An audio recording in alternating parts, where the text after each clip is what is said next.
Ok. Ça roule? Ouais. Moi, ce qui m'a beaucoup fait réfléchir quand j'ai fait ce projet de Tiny, c'est que je le faisais aussi au moment du premier confinement. Et ce qui m'a sidéré, c'est de m'apercevoir, tu vois, c'est souvent un peu critiqué, les architectures alternatives, tout ça. Enfin, moi, j'en ai reçu pas mal aussi. Mais c'est très rigolo de s'apercevoir que tu reçois de critiques de gens aussi qui, dès qu'ils sont confinés chez eux, ont besoin de partir de chez eux. Et moi, ce premier confinement, il a été une preuve de ce que j'avais en tête depuis très longtemps, qui est tous ces gens qui vivent dans des habitats qui ne leur correspondent pas. À quel point c'est grave quand même de se dire que je vis dans un abri, dans mon cocon normalement, dans lequel je me sens si mal, dès que j'y suis confiné, dès que j'y suis assigné à résidence, j'ai besoin de partir, je me sens pas heureux. Moi, si je suis confiné dans ma maison, je suis trop content, quoi, parce que c'est la mienne, parce que je m'y sens bien, parce qu'elle sera dans un environnement qui me correspond. Et finalement, c'est pareil avec les vacances ou ce genre de choses. J'ai des cousins qui habitent dans le Vercors, et on leur dit, une fois, on leur dit, oh, mais vous partez pas en vacances, machin. Non, parce qu'en fait, on est bien chez nous. Et c'est super important de se dire à quel point je pars en vacances parce que j'ai besoin de pallier à un quotidien qui me va pas. Donc c'est pareil avec l'architecture, à quel point je fais des maisons conventionnelles, mais en fait qui me vont pas. Et moi, de voir tous ces gens qui se foutaient dans des embouteillages pendant des heures juste pour fuir un confinement chez eux,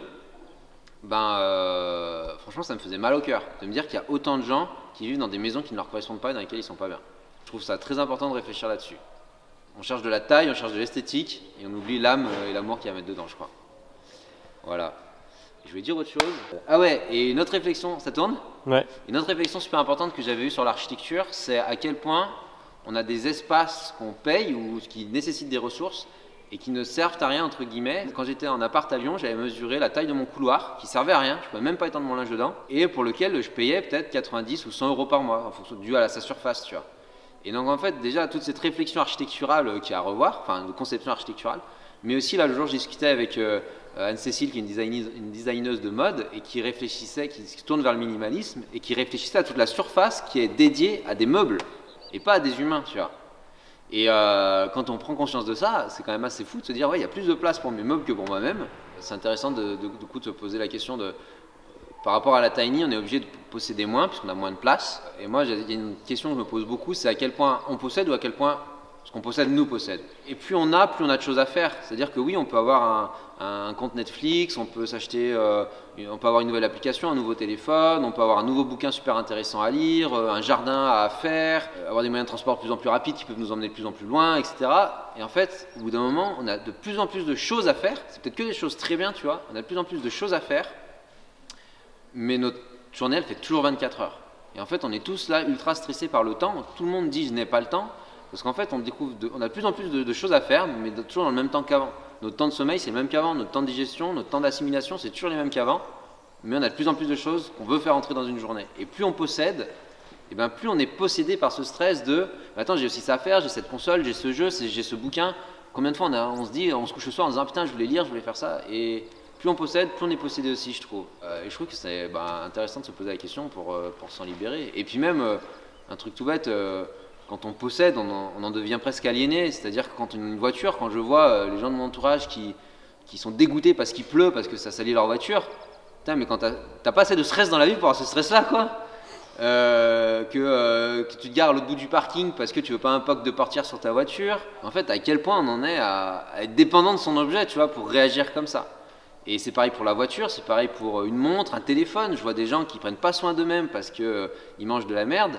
Mais par contre, leur téléphone qui leur coûte un salaire, ils vont le mettre dans une petite moumoute, ils vont l'accrocher pour pas qu'il tombe, et il va avoir une petite vitre de protection, il va pas avoir trop chaud l'été, pas avoir trop froid l'hiver. Ils en prennent plus soin que d'eux-mêmes.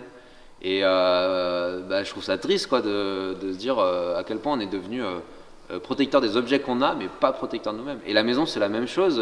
Il y a une espèce d'image de réussite. Plus on possède grand, plus on possède du mobilier un peu stylé, plus on a réussi.